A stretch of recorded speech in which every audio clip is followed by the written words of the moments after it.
Hello, this is Lady Boulay, and I hope you're having a wonderful day. Thank you for your support. Thank you for subscribing to the channel. Thank you for your comments, and thank you for your thumbs up. Thank you for all you do to support the channel. And yes, we are commanded to love one another, whether we want to or not, or whether we agree with each other or not. So I came across this video of this African woman, and this woman has something that she wants to say. And I was surprised, honestly, to hear what she had to say about African men versus Black American men. Now, we know Black American men have been on this red pill, manosphere, passport bros trip now for some time. And I don't know where it came from. It seems like it just came up out of nowhere because men have been traveling abroad forever.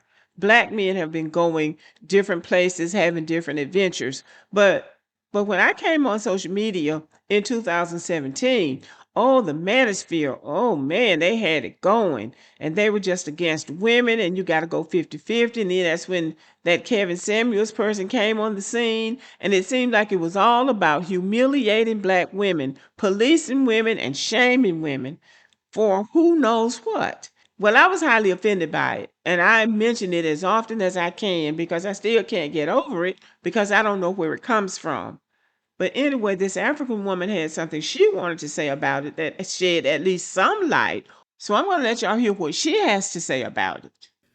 As an African woman, I'm here to tell you that all of the red pill talking point that we've been seeing here in the state, whether it's offline or online, the original red pillars are African men. Okay, anybody can disagree as much as they want. Original red pillars are African men. They just simply happen to be people that are very quiet about it. But those are the same ideology, those red pill talking points, they uphold that more than anybody else.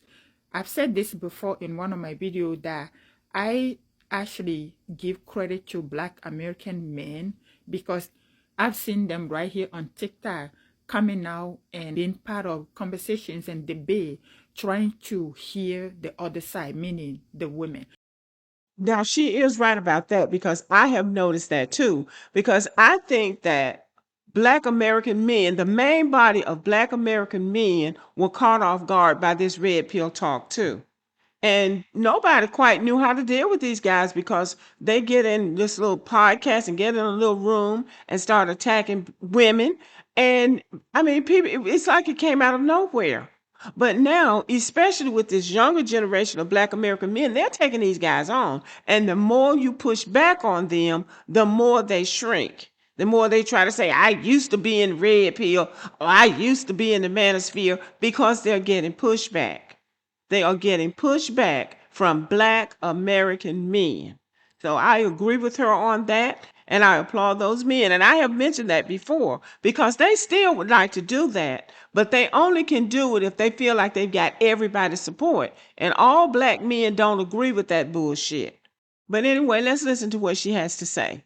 I actually give credit to Black American men because I've seen them right here on TikTok coming out and being part of conversations and debate, trying to hear the other side, meaning the women, try to see in what way, shape, or form they can be better human beings. That I give them credit. That I'd rather have that kind of conversation with the Black American men than my group of men, which is African men, because they are far gone or far away from this conversation or trying to see women as human beings. I doubt it's ever going to happen, but hey, okay, we'll see. See, she doesn't seem to have very high regard for African men. First of all, they run from their homeland. They won't stand and fight for anything, but they want to control, shame, and police women. That's what I hear from her. And other African women talk about that too. I think that's why so many African women look for white men to marry. You see these young African women married to these old white men. But they might be happy with those men because they're trying to get from under that structure. But she doesn't really seem to think very highly of African men. And she does give Black American men credit. And Black American men are not a monolith. All of them are not open minded, but many of them are. And I do believe that they have a better understanding about how the world works and how to treat people like human beings, maybe, than what these African women say African men do. And I know that's not all African men, and not all African women complain about them, but they do complain about them, and just like we complain about Black American men. But we have a system that we live in that people have rights. And you don't just get to treat people any kind of way. But anyway, let's let her go on. So whenever you guys see an African man saying those red pill stuff or talking about women should cook and clean and should sit down and shut up and all of that, don't be shocked. Even if you're married to one or dating one and he is not speaking like that, I bet you it's someone in his mind. Or if anything, if you're dating an African man or you're married to him and you are not from our culture, ask him what patriarchy is. Just ask him that simple thing. And ask him what misogyny is. Just, those couple things, right? And then go further by trying to ask him what are the other things that falls under patriarchy, right? Or ask him something along the line of the correlation between patriarchy and religion, specifically Christianity, and see whether or not he will give you any answer. Most likely he won't, or you'll see. Try. If you all are dating them or talking to them, do that. Or you can even go further by asking an African man what red pill talking points are, or what are the red pill ideology, and if he stands for that and things like that. He will most likely tell you something like, oh, but I'm a man. Men we're supposed to. I'm a man. Men are supposed to do. That's all he will tell you. He cannot put them into any other word than that. Yeah, all that talk about being a man, it's just talk because as men, the first thing they ought to do is protect their homeland and secure the legacy for their children instead of running. So that's the first thing that you would say. That's the first thing that I would say to an African man that says something like that to me. Because if you're a man, you ought to stand up to other men.